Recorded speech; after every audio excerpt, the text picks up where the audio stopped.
الحمد لله وكفى وسلام على عباده الذين اصطفى.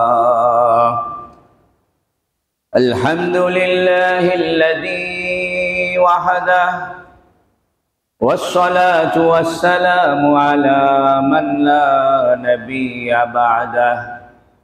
وبشانه قال جل وعلا: إن الله وملائكته يصلون على النبي يا أيها الذين آمنوا صلوا عليه وسلموا تسليما. اللهم صل على محمد وعلى آل محمد كما صليت على إبراهيم وعلى آل إبراهيم إنك حميد مجيد. اللهم بارك على محمد وعلى آل محمد كما باركت على إبراهيم وعلى آل إبراهيم إنك حميد مجيد. أما بعد فقد قال جل وعلا: يا أيتها النفس المطمئنة ارجعي إلى ربك راضية مرضية فادخلي في عبادي وادخلي جنتي. وقال جل وعلا: كل نفس ذائقة الموت. আলহামদুলিল্লাহ, আল্লাহ তাবারাকা ওয়া তাআলার বড় মেহেরবানি যে আল্লাহ রব্বুল ইজ্জত আমাদেরকে জুমার নামাজ আদায়ের উদ্দেশ্যে আল্লাহর ঘর মসজিদে এসে নামাজের অপেক্ষায় থাকার তৌফিক দান করেছেন। বলুন আলহামদুলিল্লাহ। আমরা গত সপ্তাহে মানুষের শরীরের আভ্যন্তরীণ যে কিছু বিষয়, কিছু অঙ্গ প্রত্যঙ্গ, এগুলো নিয়ে আলোচনা করছিলাম।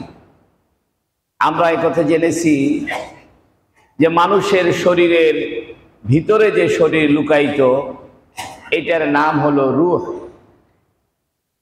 মানুষের যেমন রক্তগোস্ত হাড্ডির দেহ, এই দেহটার উপরে মৃত্যু হবে, এই দেহটা একদিন নিঃশেষ হয়ে যাবে। কিন্তু মানুষের শরীরের ভিতরে যে দেহ, এই আত্মা, এই প্রাণ, এই জীবন, যেটাকে আমরা রূহ বলি, এটার কোনো মৃত্যু নাই। এই রূহ মানুষের অভ্যন্তরীণ দেহ। আরবিতে বলা হয় জিসমুন নুরানিয়াতুন লতিফাতুন ইয়াতাশাক্কালু বিআইয়ি শাকলিন কানা। এটা একটা সূক্ষ্ম নূরের তৈরি, জ্যোতির তৈরি এক দেহ, যা বিভিন্ন অবস্থায় বিভিন্ন অবয়ব ধারণ করবে। সুবহানাল্লাহ। যেমন জান্নাতে প্রত্যেক ব্যক্তি, জান্নাতীদের দেহ হবে 60 হাত। সুবহানাল্লাহ। তখন মানুষের রূহটাও ওই 60 হাত দেহের ভিতরেই আবার অবস্থান করবে। দুনিয়াতে যে আমাদের দেহ, এই দেহের ভিতরে যেমন রূহটা অবস্থান করে, আবার রূহটা বের হয়ে চলে যায় মৃত্যুর সময়, তখন এই দেহ পচে গলে শেষ হয়ে যায়। আবার আল্লাহ পাক কবরে রাখার পরে এই রূহটাকে আবার ফিরায় দেয়। এক প্রশ্ন হতে পারে, যাদেরকে কবরেই রাখে না, আগুনে জ্বালায় দেয়, তাদের রূহ আবার কোথায় ফিরে আসে? বুখারী শরীফে হাদিসে আছে, বনি ইসরাইলের এক লোক অনেক পাপ কাজ করেছে। তখন সে তার ছেলেদেরকে ডেকে বলেছে যে আমার মৃত্যুর পরে আমার দেহটাকে আগুনে পুড়িয়ে ছাই বানিয়ে সাগরের পারে ভাসায় দিবা। মনে মনে তার নিয়ত ছিল যে আল্লাহ যদি আমার দেহ আগুনে পুড়িয়ে ছাই বানিয়ে সাগরের পানিতে উড়িয়ে দেয়, ভাসায় দেয়, তাহলে আমার দেহ আর একত্রিত হবে না, আমার আর কোনো সওয়াল যাওয়া প্রশ্ন, কবরের কোনো বিষয় থাকবে না। তা ছেলেরা এই কাজ করেছে। এই কাজ করার কিছুক্ষণ পরেই আল্লাহ পাক ওই যে ছাইয়ের কণাগুলো, প্রত্যেকটা ছাইয়ের যে ধুলা, এই সব ধুলাগুলোকে আবার একত্রিত করে নতুন করে আবার দেহ বানায় দিচ্ছে। আল্লাহ জিজ্ঞেস করছে, তুমি এই কাজ কেন করতে বললা? নিয়ম হলো দাফন করা, যেমন খ্রিস্টানরাও দাফন করে, ইহুদিরাও দাফন করে, মুসলমানরাও দাফন করে। পার্থক্য একটু ভিন্ন, কিন্তু মুসলমান, ইহুদি, খ্রিস্টান এরা সবাই মৃত ব্যক্তিকে মাটির নিচে দাফন করে। একমাত্র হিন্দুরা, মুশরিক যারা, নিকৃষ্ট কাফের, এরা দেহটাকে আগুনে জ্বালায় দেয়। কারণ আগুন তাদের কাছে এক ধরনের দেবতা, এবং তাদের একটা দল সূর্যকে পূজা করে। যাই হোক, আল্লাহ পাক ওই ছাইয়ের কণাগুলোকে একত্রিত করে জিজ্ঞেস করলো যে তুমি এই কাজ কেন করলে? তখন লোকটা বলছে, মাখাফাতাল্লাহ, আল্লাহর ভয়ে আমি এই কাজ করেছি। আল্লাহ বলে, তুমি আমাকে ভয় করেছিলে? বেচারা বলছে, জি আল্লাহ, আমি গুনাহের কারণে আপনার সামনে কিভাবে দাঁড়াবো এই ভয়ে ছিলাম। আল্লাহ বলেন, তুমি যে আমাকে ভয় করেছিলে, এই ভয়ের উসিলায় আমি তোমার সব গুনাহ মাফ করে দিলাম। এর দ্বারা বোঝা যায়, আগুন দিয়ে পুড়িয়ে দিলেও, পানিতে ভাসিয়ে দিলেও আল্লাহ এই দেহটাকে আবার বানাইতে পারবে। কবরের ভিতরে আল্লাহ আবার রুহুকে তার দেহের ভিতরে ঢুকিয়ে দিবেন। একই রকম ভাবে আবার কবরের থেকে ওঠার সময় আবার তার দেহ নিয়ে উঠায় দিবেন। কিন্তু জান্নাতে যাওয়ার পরে আর এই দেহটা থাকবে না। হাদিস শরীফে আছে, জান্নাতের ভিতরে কিছু দোকান আছে, এই দোকানে বিভিন্ন আকৃতি সাজানো আছে, মোটা, চিকুন, লম্বা, বেটে, কালো, চ্যাপ্টা, বিভিন্ন স্টাইলের অবয়ব, আকৃতি। যেমন আমাদের মেলার ভিতরে মুখোশ বানায়, বাঘের মুখোশ, বানরের মুখোশ, এরকম পুরা বডির একটা আকৃতি সাজানো আছে। তো জান্নাতীরা জান্নাতে যাওয়ার পরে ওই দোকানে গিয়ে যে আকৃতিটা তো পছন্দ হবে, যে এই আকৃতিটা ভালো লাগতেছে, সঙ্গে সঙ্গে তার দেহ সেই আকৃতি হয়ে যাবে। কিছুদিন থাকলো, একটু লম্বা হয়ে থাকলো, পরে আবার মনে চাইলো এত লম্বা ভাল লাগতেছে না, একটু 5 ইঞ্চি শর্ট হই। আবার একটা আকৃতির সামনে দাঁড়ায় সেই আকৃতির কল্পনা করবে যে এইরকম আকৃতিটা আমি হব, আবার ওই আকৃতি হয়ে যাবে। আবার মনে মনে ভাবলো একটু মোটা সোটা হলে ভালো লাগে। ওই যে অবয়বগুলো সাজানো আছে, চিত্রগুলো সাজানো আছে, ওই চিত্রগুলো সামনে দাঁড়াইলে তার দেহটা আবার মোটা হয়ে যাবে। দেহ লম্বা হোক, চিকুন হোক, মোটা হোক, খাটো হোক, ফর্সা হোক, কালো হোক, শ্যামলা হোক, ওই দেহের ভিতরে এই রুহটা আবার ঢুকে যাবে। এই জন্য আরবিতে বলা হয়, রুহ বলা হয় জিসমুন লতিফাতুন নুরানিয়াতুন ইয়াতাশাক্কালু বিআইয়ি শিকলিন কানা। যে আকৃতি সে ধারণ করুক, সেই আকৃতির অনুরূপ আকৃতি হয়ে রুহটা প্রবেশ করবে। সুবহানাল্লাহ। তা আমরা গত সপ্তাহে আলোচনা করেছি যে রুহ মানুষের অভ্যন্তরীণ দেহ। আমাদের বাহিরে যেমন রক্ত গোশত হাড্ডির দেহ, রুহু হইল অভ্যন্তরীণ দেহ। এই রুহের একটা অঙ্গের নাম হলো কলব, যেটা আমরা গত সপ্তাহে এর বিস্তারিত আলোচনা করেছি। রুহের একটা অঙ্গের নাম হলো নফস। আমরা আজকে নফস সম্পর্কে আলোচনা করব। যেমন আমাদের দেহের একটা গুরুত্বপূর্ণ অংশ হলো আকল, ব্রেন, বুদ্ধি। এটার সাথে কানেক্টেড আছে চোখ, এটার সাথে কানেক্টেড কান, এটার সাথে কানেক্টেড মুখ, অনুভূতি, সব কিছু ব্রেনের সাথে কানেক্টেড। আমরা চোখে দেখি, যা দেখি এটার একটা ছবি ব্রেনে সফটওয়্যারে থেকে যায়। এটার হার্ড ডিস্কে এটার একটা ছবি এখানে স্টোরেজ হয়ে যায়।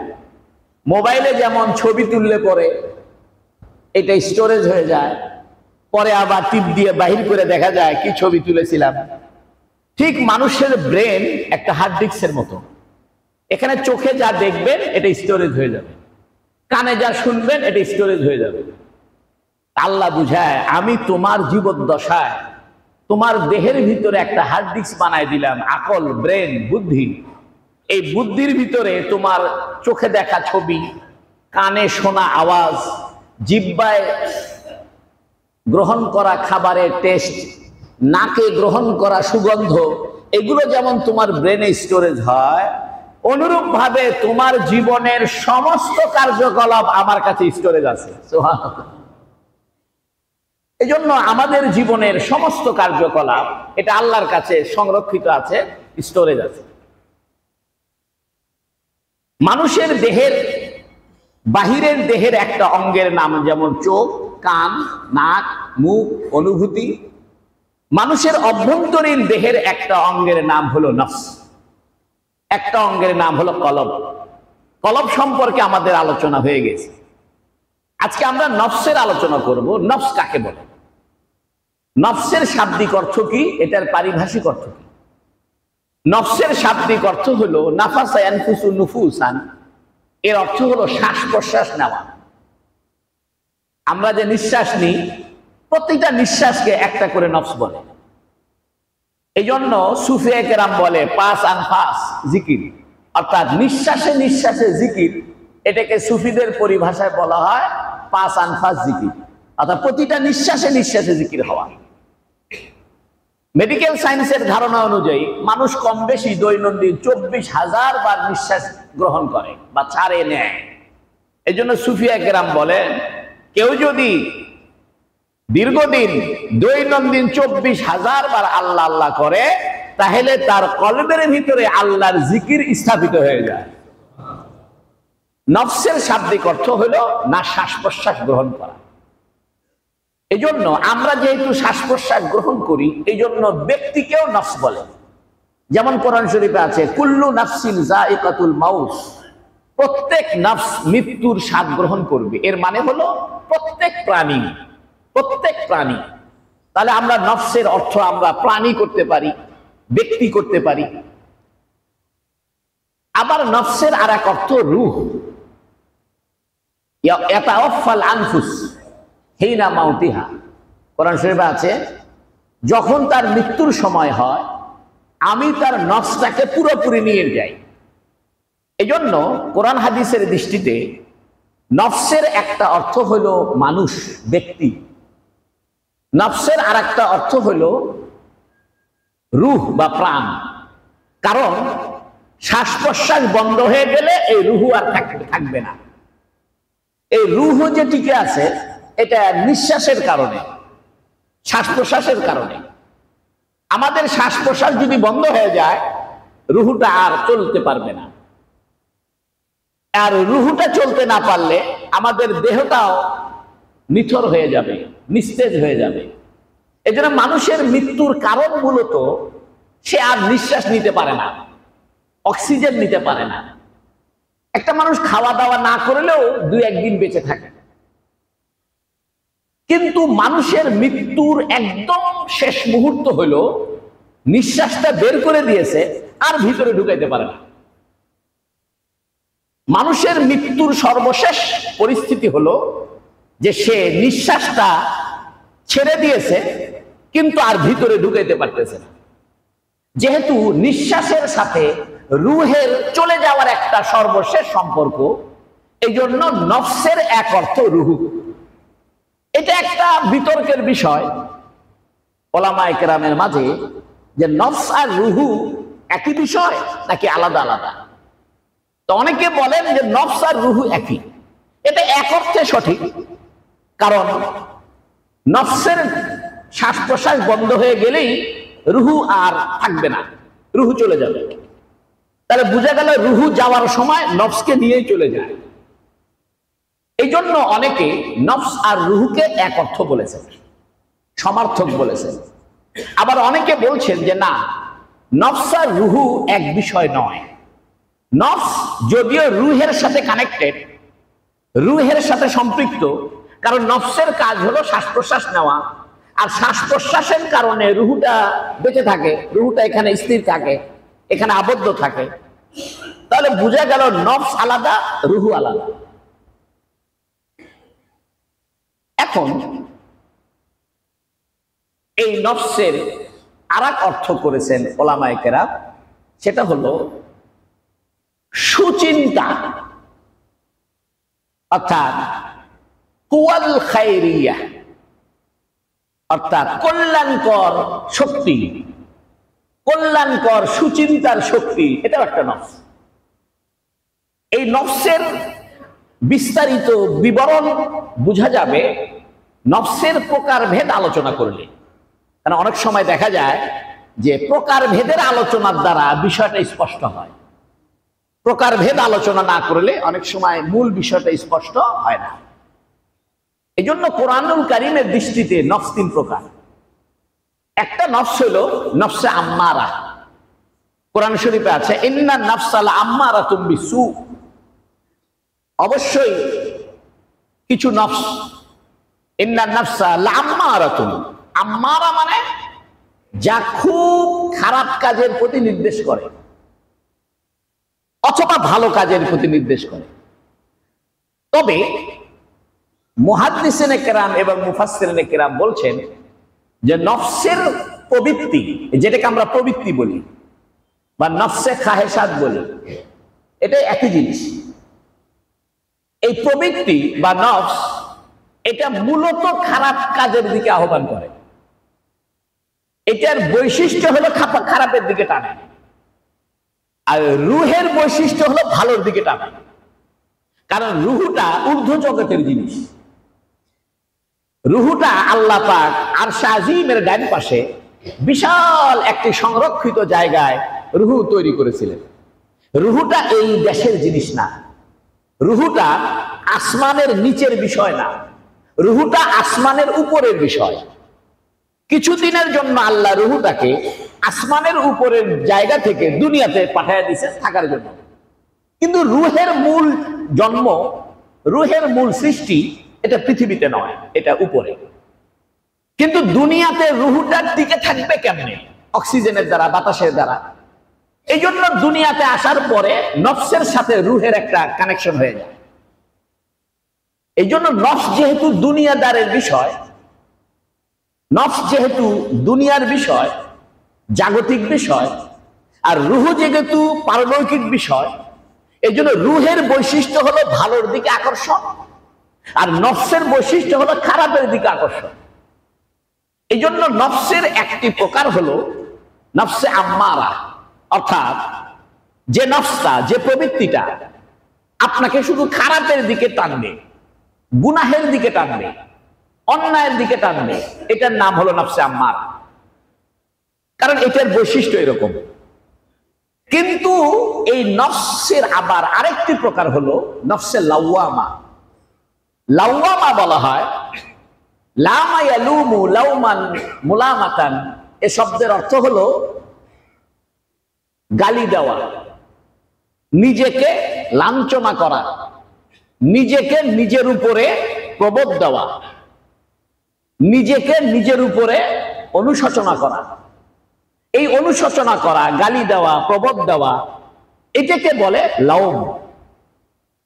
আর এটার যেমন ইংরেজিতে গুড, বেটার, বেস্ট, ভালো, খুব ভালো, বেশি ভালো, আরবিতে খুব বেশি অর্থ বুঝাইতে এটাকে মোবালাগা বলে।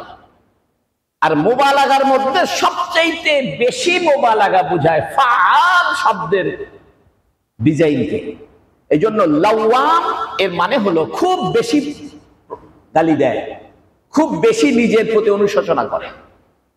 এই জন্য মানুষ গুনাহ করার পরে অনুশোচনা হয়। এমন কোন মানুষ নাই যে মানুষ গুনাহ করার পরে মনে মনে চিন্তা করেন না যে কাজটা ভালো হয় নাই। একজন গাঁজা খায়, তাকেও যদি বলে যে গাঁজা খাও কেন, তাহলে খাই, তোমার কি, তোমার টাকাতে খাই। ওকে যদি বলা ভাই ঠান্ডা মাথায় চিন্তা করো, তুমি যে খাচ্ছ গাঁজা খাও, এই ফেনসিডিল খাও, বাবা খাও, এটা খায় তোমার শরীরে ক্ষতি হয় না? হাউজুর ক্ষতি হয়। কারণটাকে ঠিক, একটু ঠান্ডা মাথায় বুঝো। তো তখন সে বলে আসলে ঠিক না, কাজটা ঠিক না। একটা মানুষ খুন করেছে, সে বুঝে যে এই খুনটা অন্যায় হয়ে গেছে। এই যে অন্যায় হয়ে গেছে, কাজটা ঠিক হয় নাই, এটা যে বুঝলো, এই বুঝার যে ক্ষমতা, এটাকে বলে নফসে লাওয়ামা। এই জন্য প্রত্যেক পাপী ব্যক্তি, এই যে হাদিস শরীফে আছে, কোনটা পাপ আর কোনটা পাপ নয়, এটা নবী নিজেকে জিজ্ঞেস করো। এক সাহাবী বলতেছে, ইয়া রাসূলুল্লাহ, পাপ কি জিনিস? নবী বলেছেন, তোমার নিজের মনকে জিজ্ঞেস করো, তোমার মন বলে দিবে এটা পাপ কি পাপ নয়। এই জন্য প্রত্যেক পাপ কাজ আপনার অন্তর বলে দিবে যে কাজটা ঠিক না। এই যে ঠিক নয়, এই কাজটা সঠিক নয়, এটা যে বুঝায় দিল, এটার যে অনুভূতি জাগ্রত করলো, এটার নাম হলো নফসে লাওয়ামা। এই নফসে লাওয়ামা থেকে তওবার উৎপত্তি হয়। মানুষ যে তওবা করে কেন? মানুষ বুঝে যে আমার এই কাজটা গুনাহ হয়ে গিয়েছে, এই কাজটা ঠিক হয় নাই, এই জন্য তওবা করে। এই জন্য নফসে লাওয়ামা থেকে তওবার উৎপত্তি। তো মানুষের নফসে আম্মারার সাথে নফসে লাওয়ামার যুদ্ধ চলে প্রতিনিয়ত। এই কথাটাকেই নবী আলাইহিস সালাম বলেছেন, রাজানা ইলাল জিহাদিল আসগার ইলাল জিহাদিল আকবার। হাদিস শরীফে আছে, নবী আলাইহিস সালাম একবার একটা যুদ্ধ থেকে ফিরে আসতেছেন। রাস্তার মধ্যে নবী আলাইহিস সালাম বলছেন সাহাবায়ে কেরামকে যে আমরা একটা ছোট যুদ্ধ থেকে ফিরে বড় যুদ্ধের দিকে যাচ্ছি। সাহাবায়ে কেরাম বললেন, ইয়া রাসূলুল্লাহ, আমরা তো বাড়িতে যাচ্ছি, মদিনায় যাচ্ছি, এখন তো যুদ্ধ নাই। বলতেছে, কাফেরের সঙ্গে যুদ্ধ এটা ছিল ছোট যুদ্ধ, এখন আমরা কাফেরের সঙ্গে যুদ্ধ শেষ করে দিয়ে বাড়িতে যাচ্ছি, এখানে আমাদের আরো বড় যুদ্ধ আছে। এই বড় যুদ্ধ হলো নফসের সাথে যুদ্ধ। এই যে নফসে আম্মারার সাথে যে নফসটা গুনাহের দিকে টানে, আর নফসে লাওয়ামা গুনার পরে অনুশোচনা জাগায়। এই যে অনুশোচনা জাগায়, এটা হলো রুহের সাথে কানেকশন হওয়ার কারণে। কারণ নফসের দুইটা সাইড আছে, একটা সাইড দুনিয়ামুখী, একটা সাইড আখিরাতমুখী। দুনিয়ামুখী সে খালি গুনার দিকে টানে, আর একটা হলো আখিরাতমুখী, যেহেতু রুহের সাথে তার সম্পর্ক, আর রুহু হলো আখিরাতের বিষয়। এই জন্য নফসের একটা দিক হলো অনুশোচনা। এই অনুশোচনা থেকে তওবা সৃষ্টি হয়। এই জন্য আল্লাহ পাক বলেন, আমি আমার বান্দার শিরিক ছাড়া সমস্ত গুনাহ মাফ করে দেব। কারণ তওবা এটা রুহের একটা চাহিদা। মানুষ যখন গুনাহ করে তওবা করে, গুনাহ করে তওবা করে, এই যুদ্ধ চলতে থাকে নফসের সাথে। এই যুদ্ধ চলতে চলতে চলতে চলতে এক সময় তার নফসটা রুহের সাথে মিলে যায়, রুহের সাথে খুব সামঞ্জস্যপূর্ণ হয়ে যায়। সেই মানুষটার গুনাহ করতে চায় না। তখন এই নফসকে বলে নফসে মুতমাইন্না। মুতমাইন্না মানে প্রশান্ত। আল্লাহ এই নফসে মুতমাইন্নার কথা কোরআনে বলেছেন, ইয়া আইয়াতুহান নাফসুল মুতমাইন্না, এ প্রশান্ত হৃদয়, তুমি যে গুনাহ করার পরে তওবা করলা, গুনাহ করার পরে তওবা করলা, অনুশোচনা করলা, এরকম করতে করতে করতে করতে এক পর্যায়ে তোমার নফসটা আর গুনাহ করতে চাবে না। গুনার প্রতি তোমার ঘৃণা সৃষ্টি হবে, গুনার দিকে তোমার আর মন যাবে না, প্রশান্ত হয়ে যাবে। অর্থাৎ রুহের সাথে পরিপূর্ণ সামঞ্জস্যপূর্ণ হয়ে যাবে। এইরকম নফসকে বলে নফসে মুতমাইন্না। আল্লাহ বলছেন, ইয়া আইয়াতুহান নাফসুল মুতমাইন্না, এ প্রশান্ত হৃদয়, ইরজিই ইলা রাব্বিকি, তুমি তোমার রবের দিকে ফিরে আসো। এখন তো তোমার নফস মুতমাইন্না হয়ে গিয়েছে, প্রশান্ত হয়েছে, এখন তুমি তোমার রবের সঙ্গে সাক্ষাতের উপযোগী হয়েছে। এই জন্য গুনাহগারের রুহু মৃত্যুর সময় বের হতে চাবে না। হাদিসে আছে, কোরআন শরীফে আছে, ওয়ান নাজিআতি গারকা, যারা গুনাহগার, পাপী, কাফের, এদের জীবনটাকে টেনে হেসড়ে বের করা হবে। নাজিআত মানে টান দিয়ে বের করা। এই জন্য হাদিস শরীফে আছে, রুহু বের হয় পায়ের বৃদ্ধা আঙ্গুল থেকে শুরু করে, এটা আস্তে আস্তে আস্তে আস্তে গলা পর্যন্ত আসে। এই জন্য সর্বশেষ মৃত্যুর সময় মানুষ গলা হয় হা হয়ে যায়, মুখ হা হয়ে যায়, সর্বশেষ নিঃশ্বাসটা রুহুটা তার মুখ দিয়ে বের হয়ে চলে যায়।